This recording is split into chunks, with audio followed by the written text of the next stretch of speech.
Bom dia meu amigo, bom dia minha amiga, seja bem-vindo ao programa Amanhecer com Deus. Eu sou seu amigo, seu irmão Marcos Anel, estou feliz, estou agradecido a Deus pelo privilégio que Deus concede. Estamos mais um dia, mais uma manhã de bênçãos e vitórias aqui no programa Amanhecer com Deus. Você é o nosso convidado para estar conosco, o homem de Deus, pastor Nelson Marinho, já está aqui comigo e vai ser um canal de bênção para a minha e para a sua vida. Então fica ligado, deixa Deus falar com você, deixa Deus tocar na sua vida, deixa Deus mudar esse quadro, mudar essa história. Quem sabe você tem passado por lutas, por dificuldades, tem dito, não tem jeito para mim. Tem jeito sim, em nome de Jesus vai haver mudança na tua história, vai haver mudança nesse propósito, nessa situação que está passando aí. Em nome de Jesus vai acontecer uma reviravolta e você vai glorificar o nome do nosso Deus. Que Deus te abençoe, fique atento porque grandes coisas Deus vai fazer na minha e na sua vida. Bom dia, pastor Nelson Marino. Bom dia, Marcos, bom dia, ouvintes, que Deus abençoe a sua terça-feira, que esse dia seja um dia abençoado. Tenho certeza que Deus tem bênção para você e para mim também. Fica ligadinho. Glória a Deus, Deus abençoe em nome de Jesus. Bom dia, que Deus abençoe, que essa terça-feira seja uma terça-feira de bênção. Tenho certeza que será, né? Um dia maravilhoso que Deus nos dá, um dia diferente da segunda-feira, né? Segunda-feira com chuva, hoje já amanhecendo com o sol despertando cedo, né? E a gente vendo a natureza de Deus, já mostrando a glória do Senhor, né? Que bom.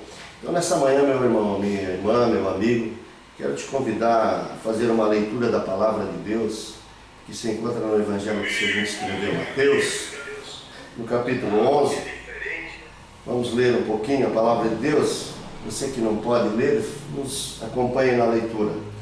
Mateus 11 e 2 diz assim: João, ao ouvir na prisão o que Cristo estava fazendo, enviou seus discípulos para lhe perguntar: És tu aquele que haveria de vir, ou devemos esperar algum outro? Jesus respondeu: Volte e anuncie a João o que vocês estão ouvindo e vendo. Os cegos vê, os mancos andam, e os leprosos são purificados, os surdos ouvem, e os mortos são ressuscitados, e as boas novas são pregadas aos pobres. Amém? Quero falar um pouco sobre esse personagem chamado João Batista, o precursor, aquele que veio abrir o caminho, né? Aquele que veio na frente de Jesus, aquele que veio pregando o arrependimento, aquele João Batista que estava lá no Rio Jordão pregando o arrependimento a todos os judeus, e de repente entra no cenário de João Batista, aquele que seria maior do que ele, né? Entra no cenário de João Batista, Jesus, o Filho do Deus vivo. E quando Jesus aparece, João aponta para ele e diz: Eis aí aquele que tira o pecado do mundo, eis aí o Cordeiro de Deus que tira o pecado do mundo. Quando Jesus aponta, né? E Jesus então vai até João Batista para que as escrituras fossem cumpridas, para que seja batizado, né? E João então vê a glória de Deus, João vê o Filho de Deus, João batiza o Filho de Deus, e com o passar do tempo, né? Jesus começa o seu ministério, Marcos, e João Batista vai saindo de cena. Entra então aquele versículo que diz que importa que ele cresça e que eu diminua. Jesus foi entrando no cenário e João Batista foi saindo. Só que nessa passagem aqui, parece que dá uma impressão, Marcos, que João Batista está com dúvida a respeito do ministério de Jesus. E ele então, lá no cárcere, preso, quando ele está na prisão, ele começa então a ter, parece que uma crise da sua fé. E ele então manda perguntar, chama os seus discípulos e manda perguntar: vai lá e pergunte para Jesus se ele é o Messias mesmo, né? Quando nós olhamos o primeiro olhar dessa leitura aqui, parece que nós estamos vendo João Batista com uma crise de fé, né? Com uma crise espiritual, dizendo: mas será que esse mesmo era o Messias? E eu quero te dizer para ti que não é isso que nós podemos observar na primeira instância, né? Não é aquela crise. João não estava tendo em crise, ele não estava tendo uma crise de fé, não, mas João tinha aqui uma dúvida, e eu quero esclarecer essa dúvida. Por que João mandou os seus discípulos perguntar a Jesus, né? Porque o que acontece aqui, meus irmãos? os judeus esperavam um Messias que viesse libertar Israel naquele momento, né? E Jesus veio numa expectativa diferente, né? Então, por isso que João mandou perguntar, porque assim, todos os servos de Jesus que foram enviados por Deus anteriormente foram libertadores de Israel. E eu quero te dar um exemplo. Moisés, quando Moisés foi chamado e levado ao Egito, ele foi como um libertador de Israel, e ele libertou o povo de Israel das mãos do Egito, da escravidão ali, né? Então ele foi um libertador. Davi foi um libertador de Israel quando Israel estava sob o jugo dos filisteus, né? Os juízes que antecederam, eles também foram libertadores do povo vizinho onde Israel era escravo. Então eles esperavam agora, com a chegada do Messias, Marcos, que Israel fosse libertado do jugo romano. E isso não aconteceu. Frustrou, justamente isso, é a palavra. Ele se frustrou, porque a expectativa qual que era?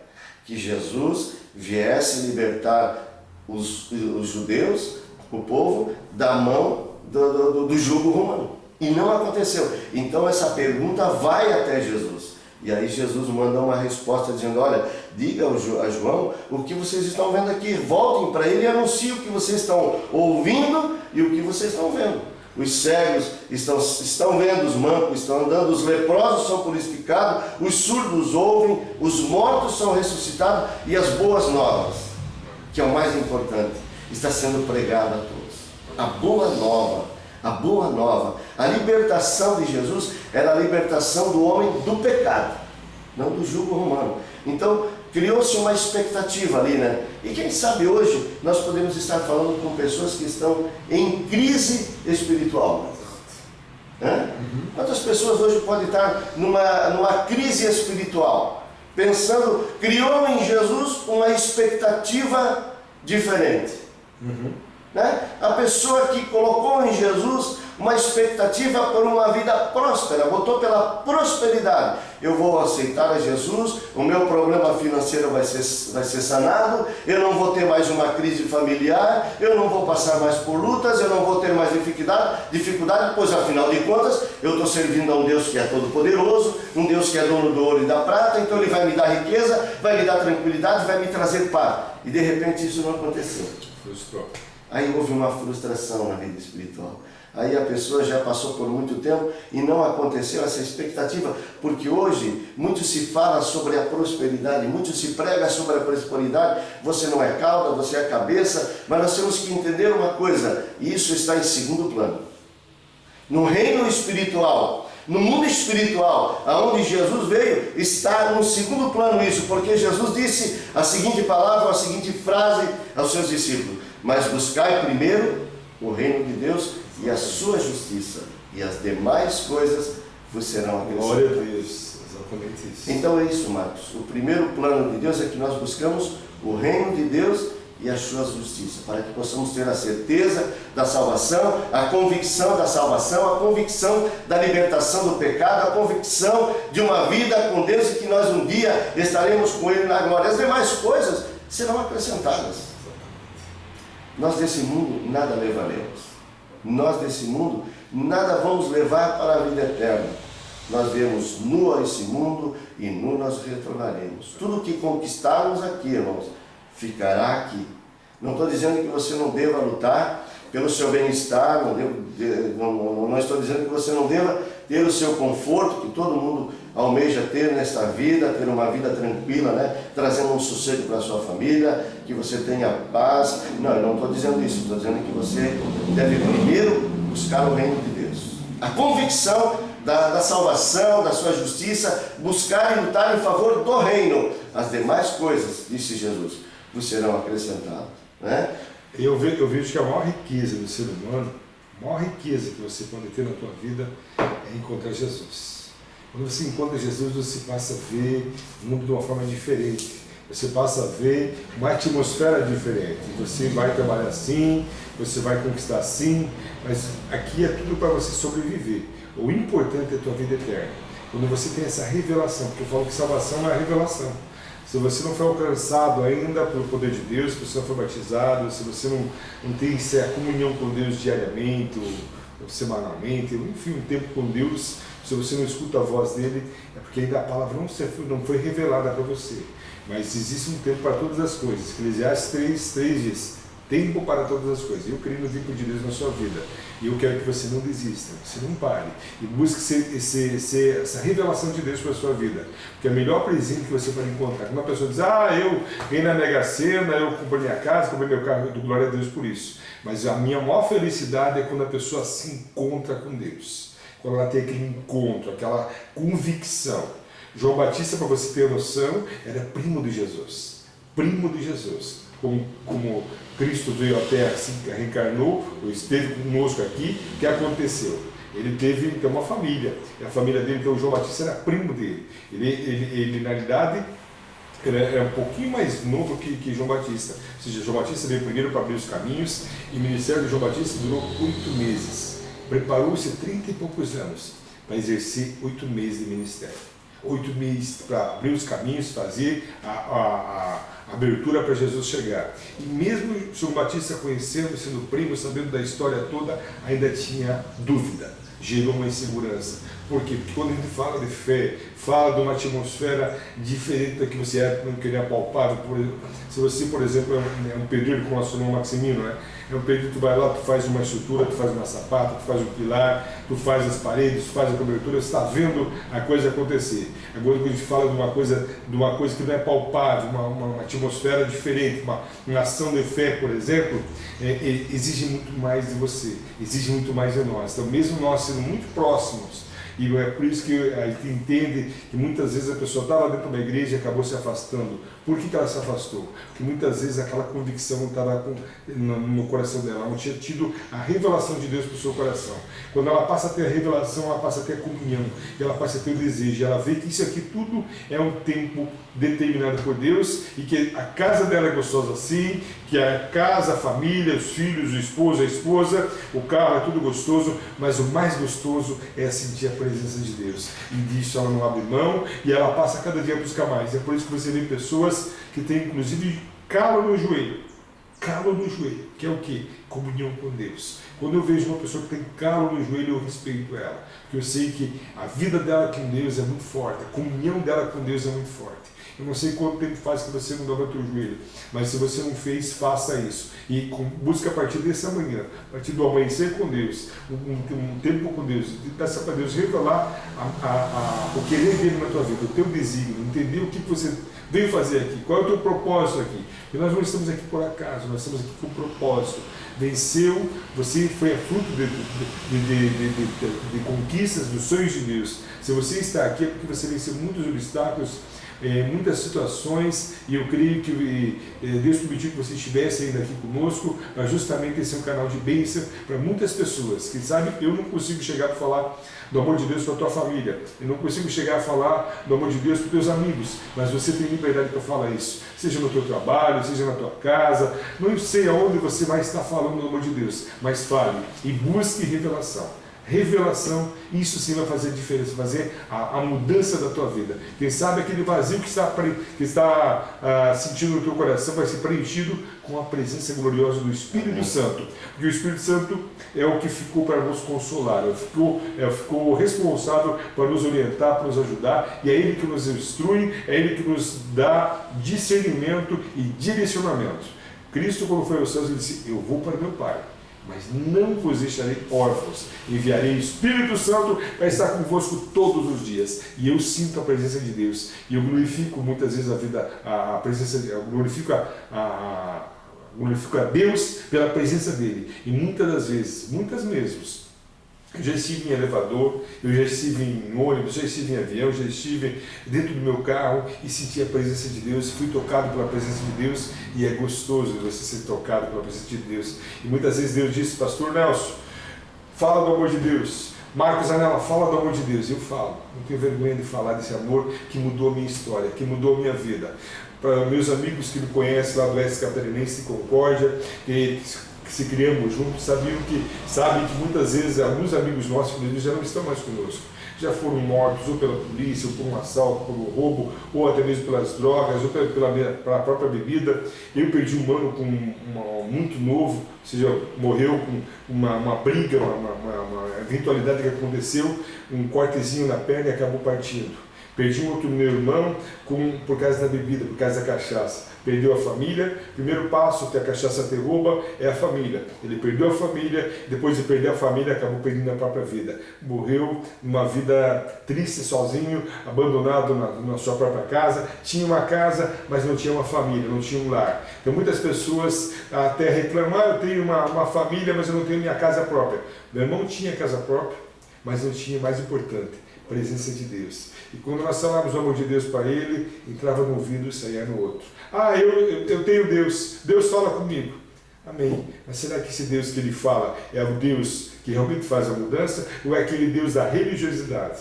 É por isso que eu falo, o programa Amanhecer com Deus não tem placa de igreja. O programa Amanhecer com Deus não é religiosidade, é Deus no teu coração, é palavra de Deus para a tua vida, é mudança de vida, é mudança de caminho. Quem sabe você estava caminhando por um caminho diferente, você volta e caminha com Cristo. É a melhor forma de você vencer na sua vida. A melhor forma de você ensinar teus filhos. Pois a palavra de Deus diz, ensina a criança no caminho que ela deve andar, para que quando ela crescer, ela venha e faça a diferença. E aquele preenchimento do vazio existencial só acontece quando a gente integra na mão de Deus. E o Espírito Santo vem e faz a diferença. O que aconteceu com João Batista, como o pastor Nelson falou, foi exatamente isso. Tem uns momentos, porque nós somos seres humanos.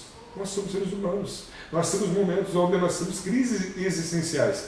Tem momentos que nós acordamos felizes, alegres e agradecidos. E tem momentos que nós acordamos tristes, abatidos, preocupados. Ontem mesmo Marcos Aurélio estava preocupado. Ontem eu tinha que honrar muitos compromissos. Tinha que pagar a conta da empresa, tinha que pagar boleto, tinha que pagar os funcionários. E para a graça de Deus, Deus preparou tudo. Por quê? Eu falo para Deus sempre, Deus, não é para o meu eu, mas é para a tua glória. E eu tenho certeza que o que tem acontecido com a minha vida, acontece com a sua vida também. Se nós pudéssemos, nesse momento, conversar com a Adilson, conversar com o Maximino, conversar com a Dircena, conversar com a Rosmarie, lá em Irati, no Paraná, e perguntar para vocês, vocês iriam falar muito mais do que nós estamos falando. Contar muitos mais testemunhos do que estão falando. Não é isso, pastor Nelson? Verdade, Marcos. Eu quero aqui aproveitar um gancho de uma frase que você colocou muito bem, né? Que as pessoas hoje vivem no mundo palpável, né? Mas o cristão, ele vive pela fé. Exatamente. E essa fé, ela é uma coisa que não é palpável. A fé é crer no invisível, é crer em algo que você não está vendo. Mas hoje muita gente vive no mundo palpável, se vê, acredita, né? Muitas pessoas, se acontecer, eu sei que realmente é Deus. Então, cria-se expectativas e frustradas, realmente são frustradas. E aí lá em Lucas 17, 20 e 21, Jesus disse que o reino não era algo visível ou algo palpável. Jesus disse, olha, o reino de Deus está dentro de vós. Aleluia! Ele está dentro de vós, né? Então o reino de Deus não é algo palpável, mas ele está dentro de nós, dentro de você, dentro de mim. É nós sentirmos a presença de Deus, como disse o Marcos. Nós estamos caminhando, Deus está falando conosco. Nós estamos no quarto, Deus está falando conosco. Nós estamos no carro, Deus está falando conosco. Nós estamos andando na estrada, Deus está falando conosco. Nós estamos fazendo uma caminhada, Deus está falando conosco. Mas como Deus fala conosco? Deus fala conosco através da sua natureza. Deus fala conosco através de um ser humano. Deus fala conosco através do seu Espírito que está dentro de nós e nos soprando palavras, nos dizendo, olha, isso é glória de Deus, isso é para a vontade de Deus, você deve fazer isso. Você ouve, literalmente você ouve o Espírito falando dentro de você. Não é alguém soprando, mas você ouve dentro de você. Às vezes Deus usa uma outra pessoa para falar com você. O Espírito, então o reino de Deus, ele não é algo visível, mas é íntimo. É dentro de você. E aí quando nós criamos uma expectativa num Deus, que eu vejo, Marcos, hoje que muitas pessoas vão para a igreja numa expectativa de que Deus vai mudar a história. E Deus muda a história. Mas Deus muda uma história de caráter, de vida, de segmento de vida. Agora as pessoas vão na expectativa de que, eu sou pobre, agora eu vou ser rico. E aí a riqueza não vem. Aí Deus te dá o suficiente para você viver. Aí Deus te traz paz dentro do teu lar, harmonia com a tua esposa, comunhão com os teus filhos, está bem no teu trabalho, você ganha o suficiente para viver e você acha que Deus não está nesse negócio. Irmão, você tem de tudo na tua vida. A prosperidade de Deus é a bênção no teu lar, é não faltar o pão de cada dia, oh meu Deus, é não faltar aquele pão precioso de cada dia. Não importa que seja um pão com apenas uma margarina que você tenha lá, não importa, é não faltar este pão, é você ter o alimento, é você ter na tua casa uma paz com a tua família. Isso é a prosperidade de Deus. Mas a prosperidade para nós, o que acontece? Nós pensamos assim, a prosperidade tem que ser riqueza material. Eu tenho que ter um bom carro, uma boa casa, eu tenho que ter casa na praia, eu tenho que ter fazendas, eu tenho que ter um dinheiro, uma poupança. Irmão, prosperidade é você estar em paz na tua vida. O Marcos falou aqui, ontem foi um dia agitado. Ele é empresário, ele precisa honrar os compromissos, né? Às vezes Deus dá e sobra no caixa, mas às vezes Deus deixa com que ele fique até a última instância dizendo, filho, eu vou te mostrar que eu estou no controle das coisas. Né? Porque assim, irmão, quando acontece alguma coisa, às vezes a prosperidade nos afasta da presença de Deus. Às vezes ficamos muito bem espiritual, muito bem financeiramente e nos esquecemos de Deus. Aí queremos fazer de tudo e uma coisa que deixamos de fazer é buscar a Deus. Não estou dizendo que isso seja um empecilho, não. Mas muitas pessoas trocam e aí ficam frustradas. Então, as pessoas hoje se deixam se levar pela aparência, né?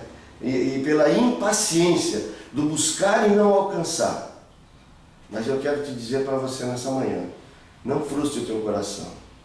Não frustre. Deus está no controle de todas as coisas. O Deus que você está servindo é o Deus que Jesus disse assim, olha, vai lá, avisa João Batista, avisa os meus filhos hoje, pastor Nelson Marcos, avisa eles hoje. Aleluia. Estão no controle de todas as coisas. Os milagres estão acontecendo, em cada tempo essas coisas irão acontecer, porque Deus é aquele que criou o tempo e Ele controla o tempo. Então, o domínio dEle está no tempo, e no tempo certo a tua bênção vai chegar. Amém, meu querido irmão?